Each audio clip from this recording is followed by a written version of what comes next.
Assalamualaikum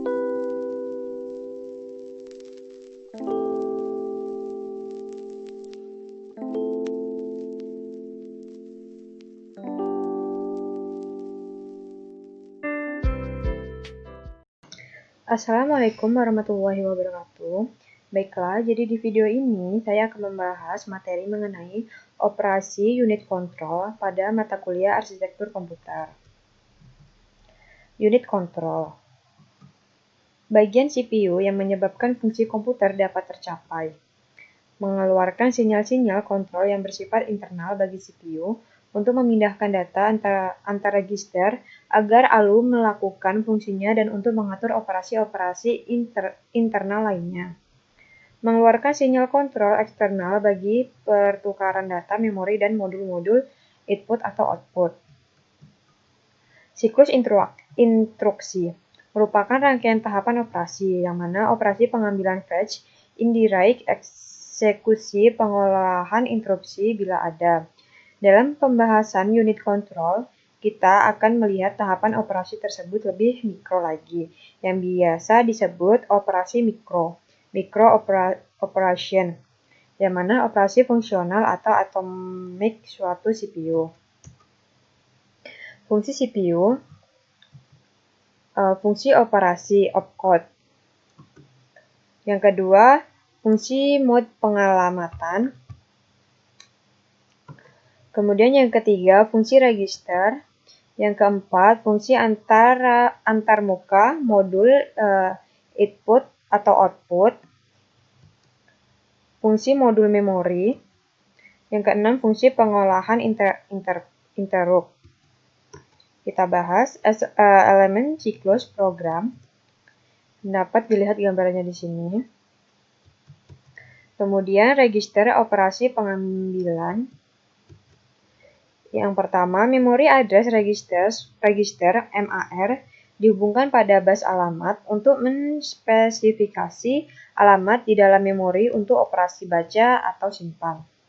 Yang kedua, memory buffer register MBR dihubungkan pada bus data untuk menyimpan data yang akan digunakan untuk operasi dan data akan disimpan ke memori. Program counter PC untuk menampung alamat instruksi berikutnya yang akan diambil. Yang keempat, instruction register IR untuk menampung instruksi terakhir yang diambil.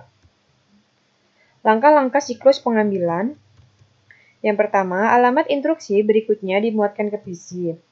Yang kedua, pindahkan alamat ke MAR pada bus alamat. Yang ketiga, control unit menspesifikasi perintah read. Keempat, hasil data dari memori diletakkan ke bus data. Data di bus data dikirim ke MBR. PC menambah satu nilainya. Data instruksi dipindahkan dari MBR ke IR. MBR sekarang bebas untuk fetch berikutnya. Penulisan simbolik perpindahan data. Dapat dilihat di sini, TL MARC PC memindahkan isi PC ke MAR. T2 MBR memori memindahkan isi lokasi. Memori yang dispesifikasi MAR ke MBR. Selanjutnya, PC tambah 1 menambahkan 1 ke isi PC. T3 IR MBR memindahkan isi MBR ke IR. Aturan pengambilan siklus. Yang pertama, rangkaian kejadian yang benar harus dipenuhi. Jadi operasi MAR PC harus mendahului. Selanjutnya MBR memori, karena operasi pembacaan memori menggunakan alamat yang terdapat di dalam MAR. Kesimpulannya, rangkaian harus dibuat sesuai urutan kejadiannya. Yang kedua, terjadinya konflik harus dihindari. Sebuah operasi mikro tidak diperbolehkan membaca dari register yang sama atau menulis ke register yang sama, karena hasilnya akan sulit diprediksi. Misalnya operasi mikro MBR, memori, dan IR MBR tidak boleh terjadi dalam satu satuan waktu yang sama. Siklus tak langsung. Setelah siklus pengambilan, siklus berikutnya adalah mengambil operan sumber. Dengan asumsi format instruksi satu alamat, di mana pengalamatan langsung dan tak langsung diizinkan. Apabila instruksi tersebut menspesifikasi alamat tak langsung, maka siklus tak langsung harus mendahului siklus eksekusi. Contoh aliran data tak langsung dalam operasi mikro.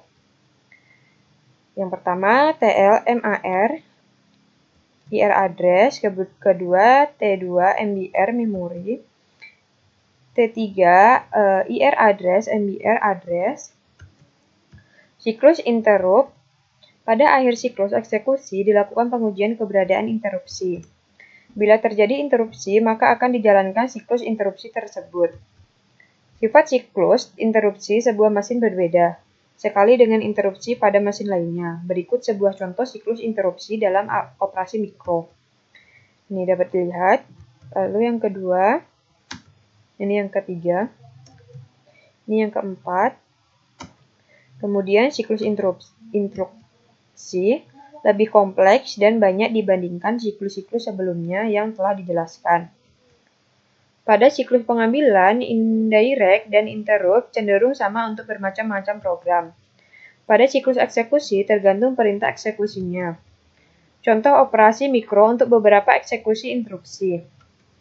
Yang pertama yaitu operasi eksekusi penambahan, operasi IEZ.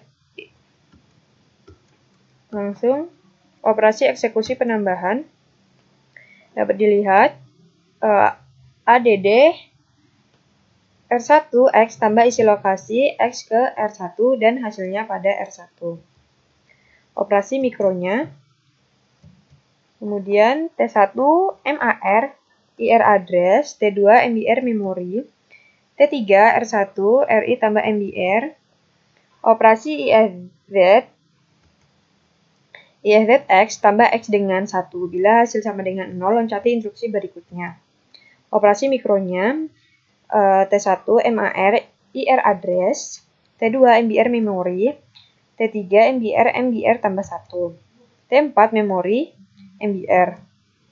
If MBR sama dengan 0, then PC tambah 1. Unit control, bagian CPU yang menyebabkan fungsi komputer dapat tercapai. Mengeluarkan sinyal-sinyal kontrol yang bersifat internal bagi CPU untuk memindahkan data antar register, agar ALU melakukan fungsinya dan untuk mengatur operasi-operasi internal lainnya. Mengeluarkan sinyal kontrol eksternal bagi pertukaran data memori dan modul-modul input atau output. Kemudian memiliki input untuk menentukan status sistem, memiliki output untuk mengontrol tingkah laku sistem. Secara internal memiliki logika-logika pengontrolan untuk membentuk fungsi pengurutan dan fungsi eksekusi. Dipandang sebagai suatu sistem dengan input dan output. Fungsi unit control. Pengurutan sequencing unit control bertugas mengontrol jumlah operasi mikro dalam urutan yang benar. Eksekusi execution unit control menyebabkan setiap operasi mikro dilakukan. Input unit control ke waktu berfungsi untuk sinkronisasi operasi antar komponen-komponen komputer termasuk juga unit control. Register instruksi, instruction register, opcode instruksi saat itu digunakan untuk melakukan operasi mikro yang akan dilakukan selama siklus eksekusi.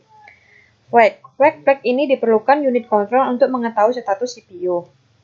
Control signal to control bus memberi jalur ke unit control untuk sinyal-sinyal seperti sinyal interrupt dan acknowledgement.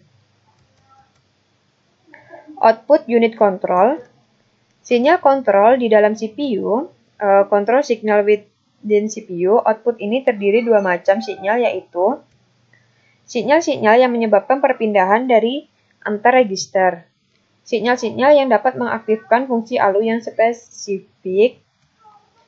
Sinyal kontrol bagi bus control, control signal to control bus. Sinyal ini juga terdiri dari dua sinyal, yaitu yang pertama sinyal kontrol bagi memori dan sinyal kontrol bagi modul-modul input atau output. Yang pertama, implementasi hardware. Intinya, unit control merupakan rangkaian kombinatorial. Yang kedua, sinyal-sinyal logika inputnya akan didekodekan menjadi sekumpulan sinyal-sinyal logika output yang merupakan sinyal-sinyal kontrol ke sistem komputer. Input unit control meliputi sinyal-sinyal register, interupsi, waktu, flag, dan sinyal bus control.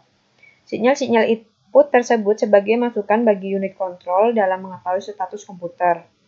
Selanjutnya didekodekan menghasilkan sinyal keluaran untuk mengendalikan sistem kerja komputer. struktur unit control, dapat dilihat gambarnya. Kemudian kedua, implementasi hardware, di mana sebuah input binary akan menghasilkan dua output binary. Setiap instruksi memiliki opcode yang berbeda-beda. Opcode yang berbeda dalam instruksi akan menghasilkan sinyal kontrol yang berbeda pula. Waktu unit control mengeluarkan rangkaian pulsa yang periodik. Pulsa waktu ini digunakan untuk mengukur durasi setiap operasi mikro yang dijalankan CPU. Intinya digunakan untuk sinkronisasi kerja masing-masing bagian. Masalah dalam merancang implementasi hardware. Yang pertama, memiliki kompleksitas dalam pengurutan operasi mikronya. Yang kedua, sulit didesain dan dilakukan pengatasan. Tidak fleksibel, sulit untuk menambah instruksi baru. Kemudian, implementasi mikroprogram. Unit kontrol memerlukan sebuah memori untuk menyimpan program kontrolnya. Implementasi yang paling reliable saat ini. Fungsi-fungsi pengontrolan dilakukan berdasarkan program kontrol yang tersimpan pada unit kontrol. Fungsi-fungsi pengontrolan tidak berdasarkan kode dari input unit kontrol lagi. Teknik ini dapat menjawab kesulitan-kesulitan yang ditemui dalam implementasi hardware. Kesimpulan, sebuah subinstruksi yaitu pengambilan siklus langsung dan interrupt pada saat dijalankan harus dibagi lagi menjadi instruksi yang lebih kecil. Kebanyakan komputer dewasa ini telah dirancang dengan menggunakan kendali yang dimikroprogram sebagai pengganti sistem kendali perangkat keras. Tabel pemikroprograman dan rangkaian-rangkaian yang bersangkutan dari komputer dewasa saat ini jauh lebih kompleks, akan tetapi gagasan utamanya tetap sama. Mikroinstruksi disimpan di dalam sebuah ROM kendali dan diakses dengan memberikan alamat mikroinstruksi yang diinginkan. Fungsi dasar dari unit control adalah pengurutan dan pengeksekusian. Teknik implementasi unit control dapat digolongkan menjadi dua, yaitu implementasi hardware dan implementasi mikroprogram. Jadi sekian untuk materi ini. Apabila ada kesalahan kata dalam pengucapan, mohon dimaafkan. Wassalamualaikum warahmatullahi wabarakatuh.